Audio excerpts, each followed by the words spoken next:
Today, I'd like to share a tip that I have from someone years ago that actually helped me improve how I show up as a mother for my young child. And I feel that nowadays there is a lot of pressure for us to be good mothers, good fathers. Like there is an internet meme that talks about how in the past, like the generations before, it's only feeding the kids and see if they are alive. But now we have to care for their nutrition, care for if they don't get traumas, care for their education, if they are motivated in learning, if they are this, that, emotional well-being, etc. And nowadays it's really hard to be a parent. And as someone who has been into personal development for a while, for a few years, there are times that because I understand and realized how much trauma can impact our lives, I feel more even the internal pressure to actually show up as the mother that my child might need.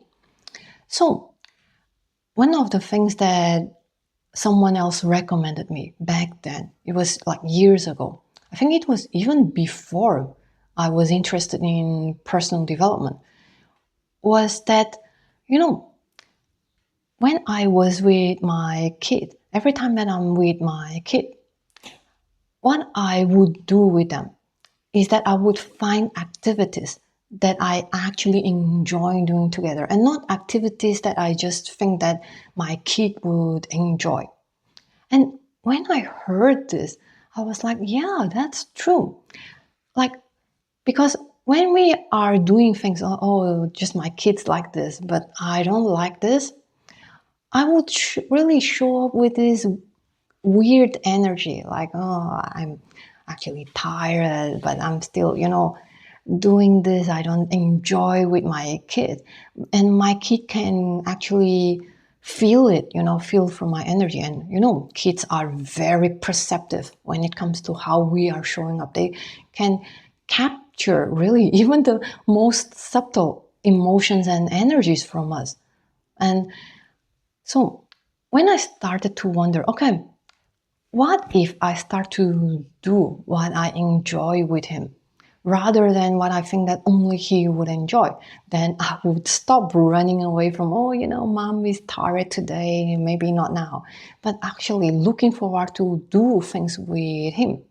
So I started to find activities where I actually also enjoy, like the little kid within me also enjoys and becomes his playmate, versus when I don't feel that I'm in this energy, for example, when I'm really tired and I really don't want to play, for example, then I would just be honest with my child, like, hey, right now mom is really tired, but maybe we can play later or the next day. And the next day we are going to the park and we are going to do this, this, and this, like something that I also enjoy. And this actually is more honest. We are showing up more authentically. So we are not really teaching our kids that, actually, mom doesn't enjoy this, but I have to show up for your sake. But actually, he has a mom that either shows up like, hey, let's do this, it's fun, let's go together, and then we talk and then we play together and both of us really are into it. Or I can simply tell him in some moments like, hey, like I don't really enjoy, for example, these video games. Like my child, for example, he plays with certain video games and I don't really enjoy it. So I will tell him like, hey, like mom isn't really into these games, but although I listen to what he shares about the games, but I would be honest with him like, or that, mom right now is so tired, it's been a long day and etc., but we can do activities later. Now he knows who mom really is, like that she is also a person, but wow, she can actually communicate something that she doesn't really want or doesn't really have the energy to right now in such a comfortable manner. And so he also learns how to take a no for an answer. And then if he ever feels frustrated, then I will talk with him, and then we uh, navigate with the emotions together. And yeah, basically, I am showing up authentically, and I am still finding activities that I enjoy with him to foster more of our connections. So I really want to share this because I feel that nowadays many parents, they have such a heavy pressure on them to show up, play with your kids all the time, be with them all the time. But no, actually, in real life, we don't always spend time completely together. Like, I also have my own things that I need to do or want to do, and he also has the things that he wants to do. So sometimes we just simply have our own alone times as well. So I don't really have to be on top of him all the time, and he doesn't have to be on top of me all the time. And this also teaches a level of independence that, like sometimes people can say no. Sometimes people also need their own time. And of course, I'm also not saying that, oh, I'm doing this frequently, but actually, like, we have a balance. Like sometimes we spend time like separated doing my own things, and then he does his own things. And then we have also our activities together, our movie times together, going to the park together, museums together, etc., etc.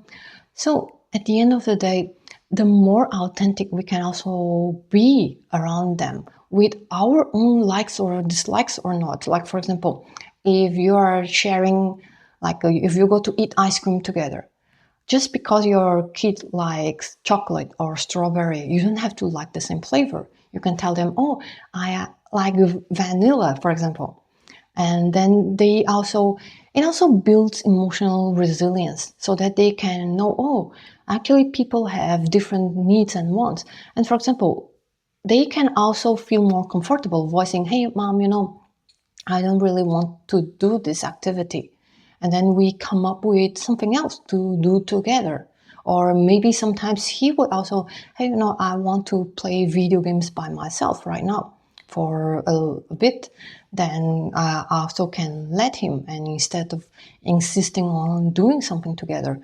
So it is a good way to also teach them to have like healthy boundaries and respect for each other's alone time as well. And also knowing that, okay, we will do things together later or another time, so we don't need to hurry. So of course, like, if we don't spend much time together, then of course they would feel this need all the time to secure that, because they don't feel that is secured. But if you already spend enough time together, letting them to also spend their own time by themselves, it's also a good way for them to grow. So, my name is Monica, and I hope that this helps other parents to feel less pressure to be, this perfect parent doing the perfect activities for the kids' sake. But actually, you can also enjoy motherhood, fatherhood by actually choosing also what makes you also happy, like makes everyone happy and not just the kids. So now you can also show them a healthy way of having what you also desire or need, and accommodating everyone's desires and needs as well. So I hope that this helped more parents, and stay tuned for more contents in the next week.